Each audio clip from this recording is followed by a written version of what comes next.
Sa Department of Public Works and Highways, tumugon na sa utos ni Pangulo Marcos at bumuo na ng team mula sa Central Office upang imbestigahan ang umano'y mga palpak na flood control projects dyan sa Iloilo City. Kaugnay niyan, may mga balita dyan ng Bombo Radyo Iloilo. Iimbestigahan ng Department of Public Works and Highways ang lahat ng flood control projects sa lungsod ng Iloilo. Sa isang panayam ng Bombo Radio kay Secretary Manuel Bonoan, kanyang ipinahayag na ang hakbang na ito ay kasunod ng personal na pagbisita ni Pangulong Ferdinand Bongbong Marcos Jr. kung saan pinunan niya ang mga delayed at palpak na proyekto ng flood mitigation sa lungsod.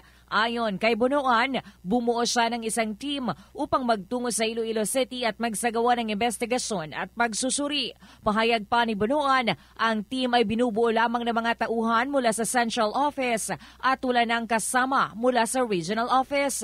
Dagdag pa ng kalihim, kung mapatunayang palpak ang proyekto o kung ito ay sinadyang itigil habang nasa ilalim pa ng kontrata, iba-blacklist nila ang kontraktor. Nauna nang sinabi ng Pangulo na hindi niya kukonsintihin sa kanyang administrasyon ang mga substandard na trabaho at mga delay. Hinimok din niya ang publiko na kung may mapansin silang flood control projects na may korupsyon o anumang anomalya, maaari rin nila itong i-report sa Malacanang sa pamamagitan ng website na inilunsad ngayong linggo. Tutugon po kami doon sa utos ng ating presidente that we will investigate all the other projects siguro in Iloilo City para matignan natin kung ano yung mga palpak at nasasabi o hindi na napapakinabangan na mga proyekto. I have organized a team from the central office which will be dispatched actually immediately to go to and validate actually mga projects, all the projects that have been implemented in Iloilo City. Si Secretary Manuel Bonoan ng Department of Public Works and Highways. Para sa Bombo Network News, mula sa Bombo Radio Iloilo, ako si Bombo Gisa Parios. This is Bombo Radio Philippines, the #1 and the most trusted source of news and information.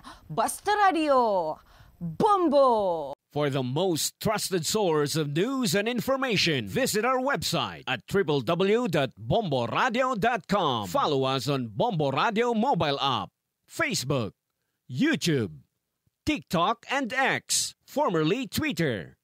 Like, share, and stay connected. Anytime, anywhere.